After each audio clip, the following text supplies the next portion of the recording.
Well, hi, thanks for joining me here. Hey, it's been a couple of days since I've been working on video in my shop here. So before I get going on this radio again, I literally need to remind myself what the issues are with it. So primary issue that I'm looking at right now is the transformer here in the back.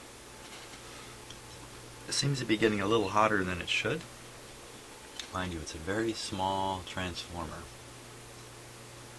And along with smallness comes heat, so perhaps it's intended to run fairly warm. It was up around 50 degrees C, which is pretty much as hot as you want something like that to ever get.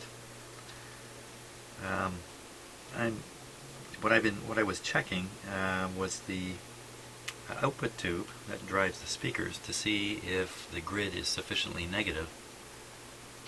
That will restrict the current flow through the tube, and if you don't restrict it, that could be the source of excess current heating up the transformer and also heating up that output tube unnecessarily so. So if I remember right, I think I found a negative voltage on the grid of around 2 volts or something like that, where in fact it should be up around 7 or 8 if I remember right. I probably don't remember right, but something like that. So I'm continuing to be a little bit suspicious that that's a problem. Even if it's not causing the transformer overheating, it's not good for the tube. There'd be too much what's called quiescent current flowing through it all the time. So we'll take a look at that. The other thing is the string, which is, as usual, driven me nuts. I haven't turned it. Let's give it a try. The string, the tuning system usually stalls about here and won't continue to the end. Let's see what happens. There we go. Right to the end. Okay, fantastic. I think in the end, the problem with the tuning and it sticking right in here was a combination of a number of factors. The last one being this slider area had some sticky something on it. I think it was old dried up lubrication, which you should not put on these. Great, okay, so that's one problem I'm pretty sure is gone now. So I have been studying the schematic. I've been looking at the output tube right here. And the grid, there's the grid. The grid, which is connected to ground via, I think that's a 400k resistor. Very typical. And this capacitor, which allows the signal through to the grid but blocks the DC from the previous stage. Maybe this capacitor is leaking a little bit. So I want to find this capacitor and take a look at it now. I believe most of the capacitors have been changed in this radio already by a previous restorer. Well, I'll take that back. All these capacitors here. That could easily be the problem. This is probably it right here. That's probably it. It's got color bands on it, and I'm not so good at reading color bands on a capacitor, but I'll just do it by pin. As soon as I get this set here so it won't fall over.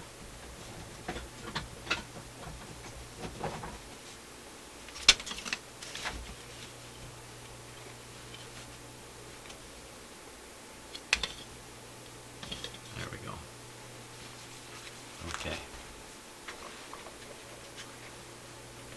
So let's see, the output tube is a 41. Particularly these older tubes like this, numbered tubes 41, just as things get older, you want to be more careful with them because replacements are a little more expensive. 41. There, 41. Okay, so the grid on a 41 is pin number 4. Pin number 4. Okay. This is just a little bit tricky. Let's get a close-up look at the situation here.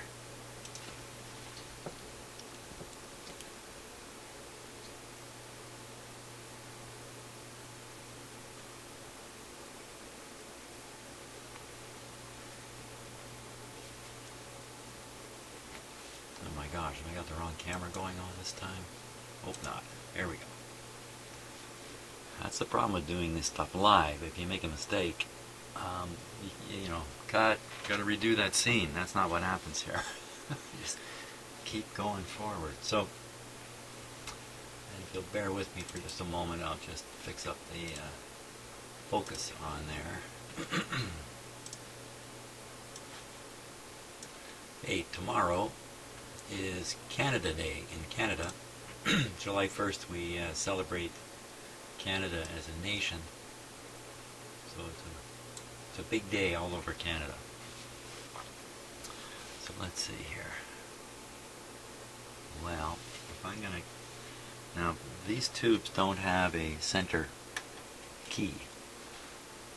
But what they have are two large pins that carry the power to the heaters. I think it's those two right there. They look larger to me, and the wiring suggests that that's the heater. So if that's the case, that's one. That's pin 2 there. 3,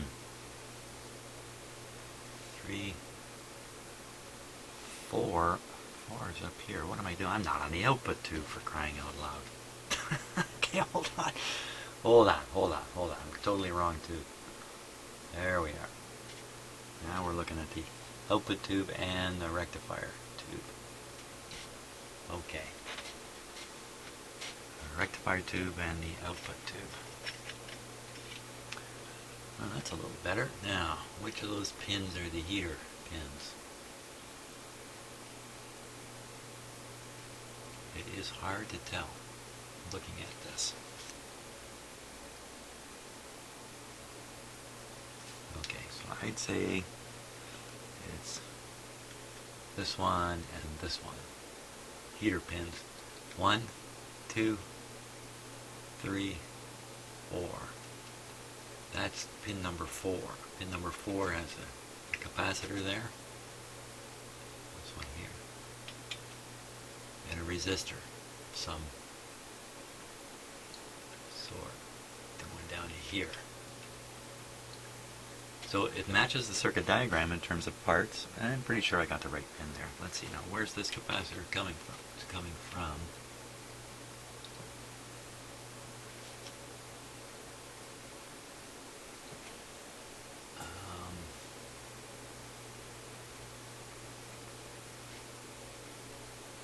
from the next that looks good to me.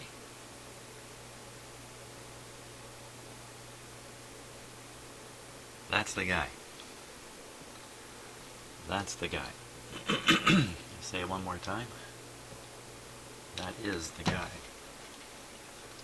Just to remind you what we're talking about here. So I believe I've located this capacitor and saw this resistor here. So we're going to take that capacitor out. C12. So we're going to C12. C12. 0.01. Nothing spectacular about that. Makes sense though. Take it out and we'll test it for leakiness. Actually, you know, I could just release. I'm going to change it anyway. You know, even like this is such an important capacitor in a radio like this that you really should pay attention to it. These grid blocking capacitors. Jeepers. A little bit nervous there. That's it.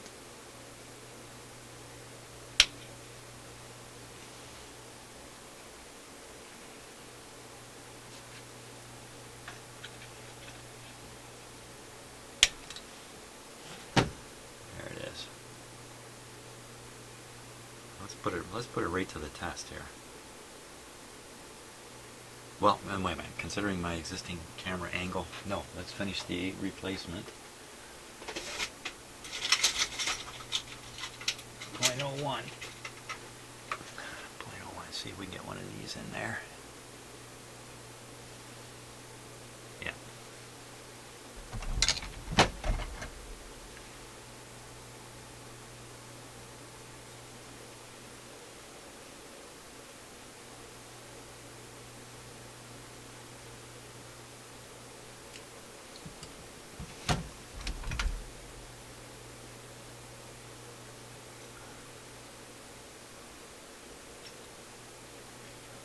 Now, it's not that I haven't been busy doing electronic work, I just haven't been able to video what I've been doing. I was removing the radios from cabinets, a couple. I have the chassis waiting to come in here to be checked out, tuned up, etc. And I've also been working on a jukebox in a private home, where I'm not shooting video on that. I may do a finished video on that one, but so I'm still busy. There we go.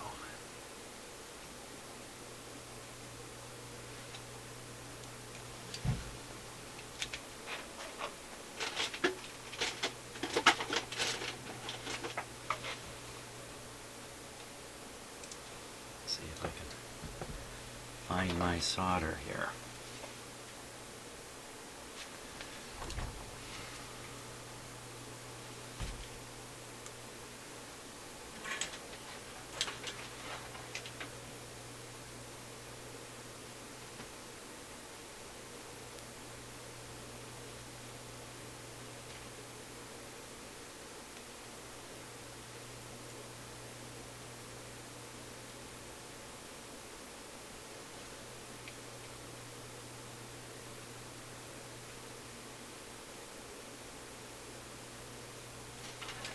Go.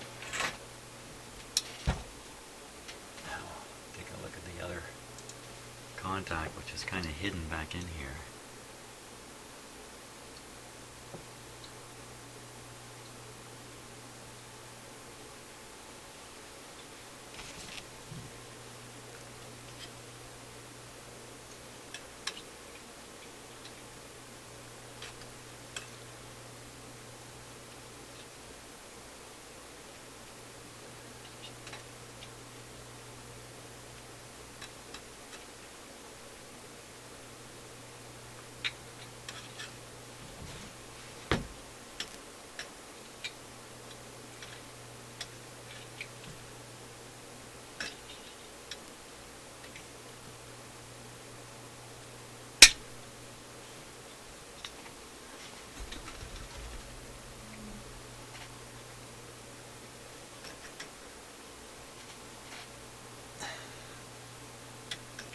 Once again, I'm trying to work around the camera.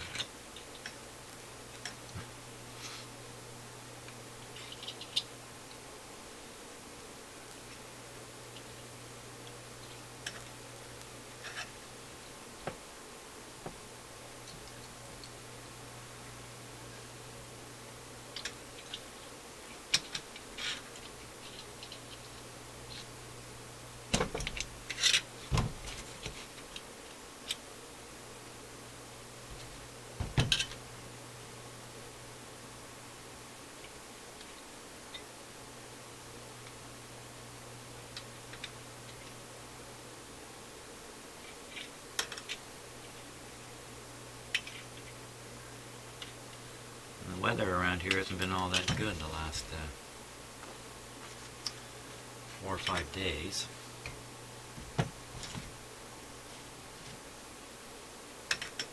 We had 2 days of just gray skies and rain. No sunshine at all. We had another gray day outside today. So far, summer has been a flop. I think it was 14 degrees when I got up this morning. That's pretty darn low for this time of year. July is usually a very hot month.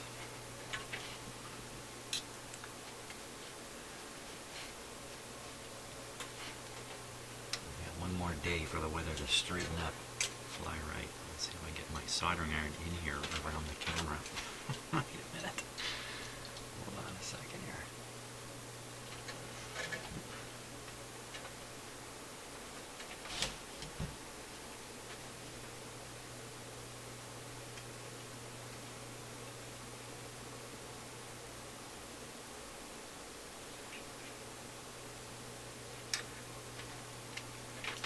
Okay, so the new capacitor's in.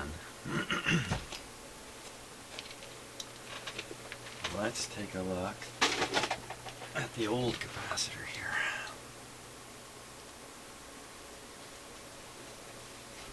Just trying to use my close-up camera.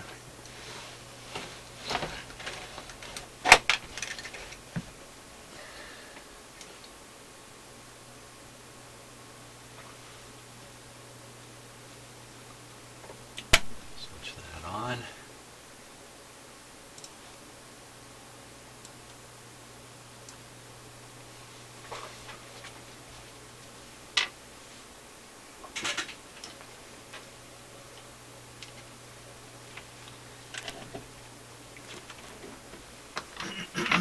Excuse me.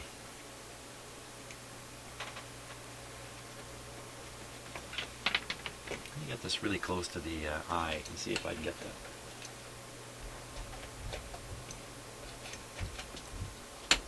Oh, for crying out loud.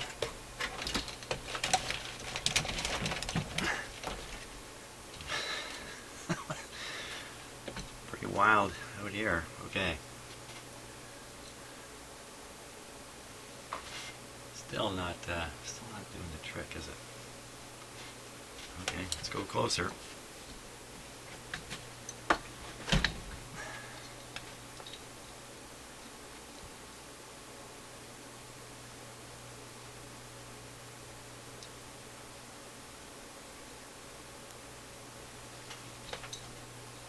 Sorry about all this craziness here.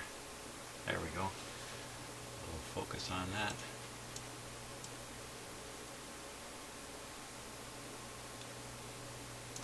I think I can turn down the brightness here a little bit. There. Isn't that interesting? We talked for a while about why does it look like that? Why are all those concentric circles in the display? Some kind of electronic interaction with the electrons that are being accelerated through the tube. I don't know what that is, but you can't see it with your eye. It looks pretty uniform with your eye. Well, I take that back. You can see it, actually. If you look. Okay, so now the deal is, first test I'm going to do is a leakage test. I'm just hooking up the capacitor here. On the leakage test, the expectation is when I start the test, let's just move this up here. Okay. There. The eye is open, ready to go. When I flip the switch, apply the voltage to the capacitor, the eye will close and then open, hopefully right back to where you see it, snap right open. A good capacitor, you just close momentarily and snap right open. Let's see what this one does. 25 volts. And you can see it didn't open all the way. Try it again. So at 25 volts, the capacitor is already showing signs of leakage. If there was no leakage, it would look like this. Like that. I just disconnected the capacitor to do that. So put the capacitor back on. And that's what we're getting at 25 volts. Now we'll go up to 150 volts. This is really the kind of pressure it's holding back. And it's shot. Okay? Shot. That's the only way to describe that. So this capacitor is leaking in some locations, in some installations in the... yeah, now you get to see what I was moving back here. That was so hard to move. Okay, I'll put this back here. A capacitor like this in a particular location, it may not matter that it's leaky like that. But in the particular spot it's in, which is the blocking capacitor for the grid of the output tube, this is a bad thing. Don't want a leaky capacitor there.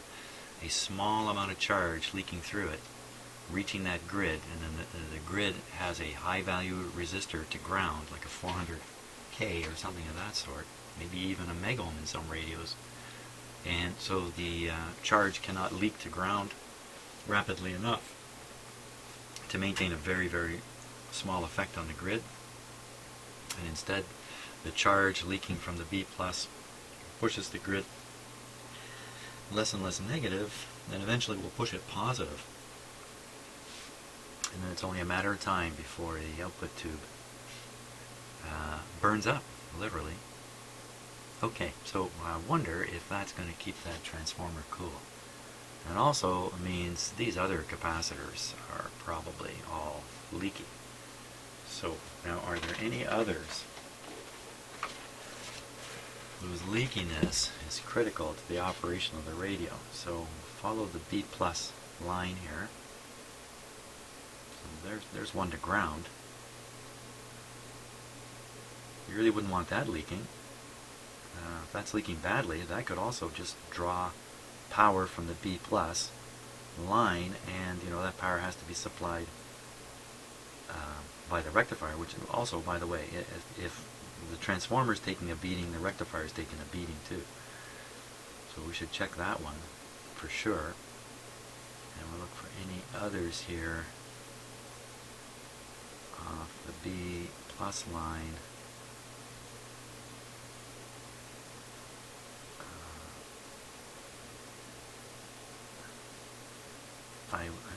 Here's another one. That's also, there's another one.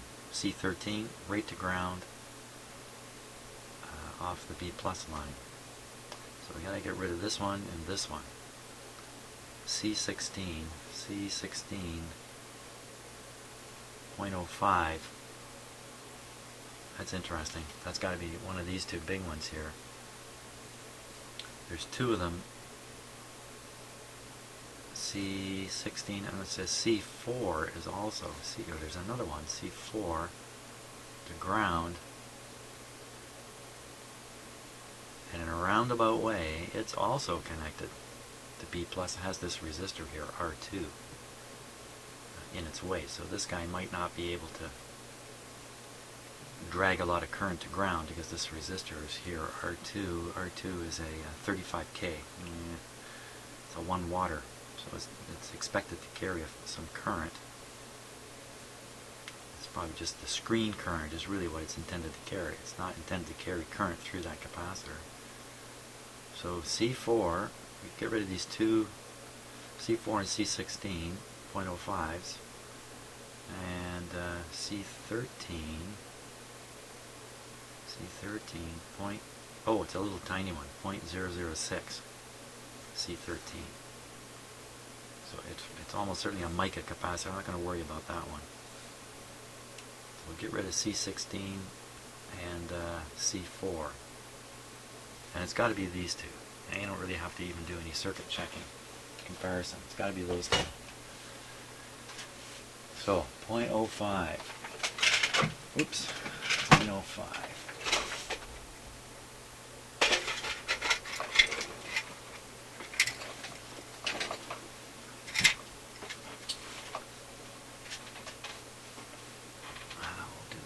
First.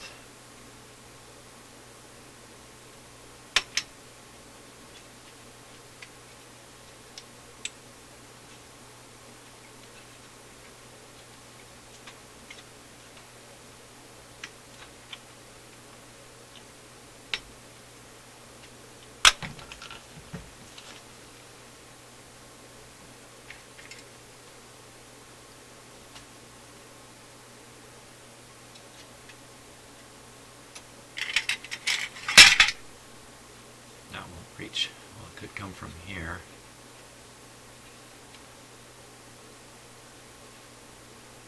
That won't even reach there. So put in this one here.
Just on the jukebox work I've been doing, if you've watched any of my jukebox videos, you know I'm working on a Seabird R100 from 1956.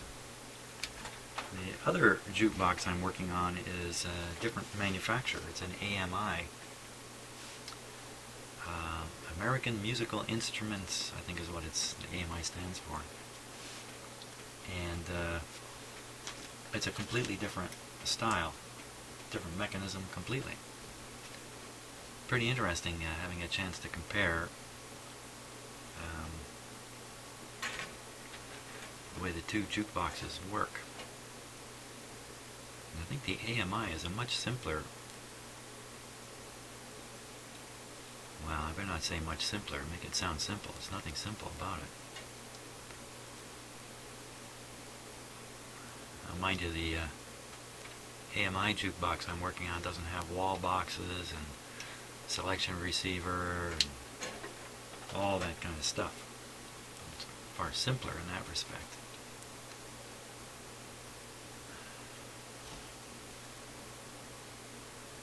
I put this capacitor back in the same way the other one was, with as little lead as possible here on the left side. Hope I didn't overdo it.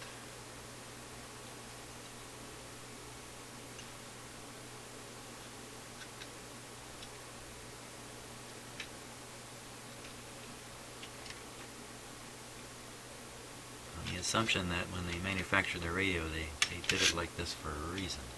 They have a long lead here, they're not worried about, and a short lead as possible on this side.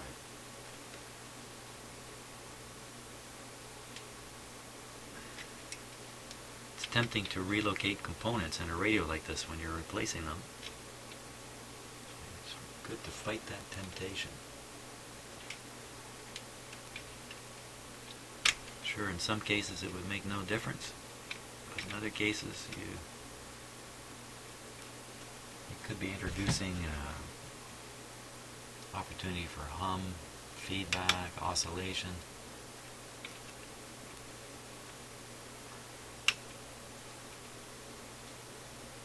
I'm sure when the design of the radio was going from drafting board to actual building, they discovered all kinds of issues that they couldn't anticipate during the paper design phase.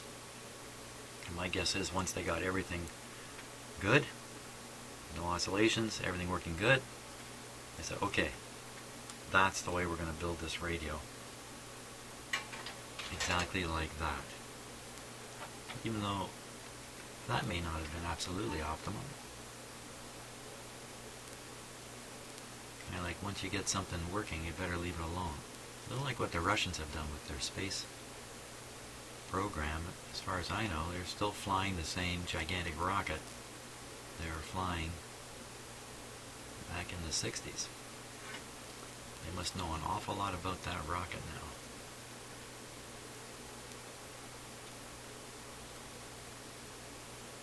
I think it's highly reliable these days, and that's considering what's going on with it didn't take it all. With the rocket failures in the American program right now. It's a good thing somebody's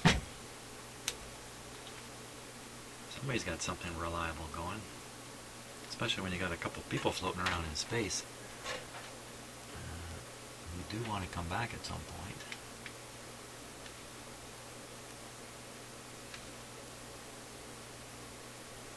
So you see, fixing radios is just like rocket science. There you are.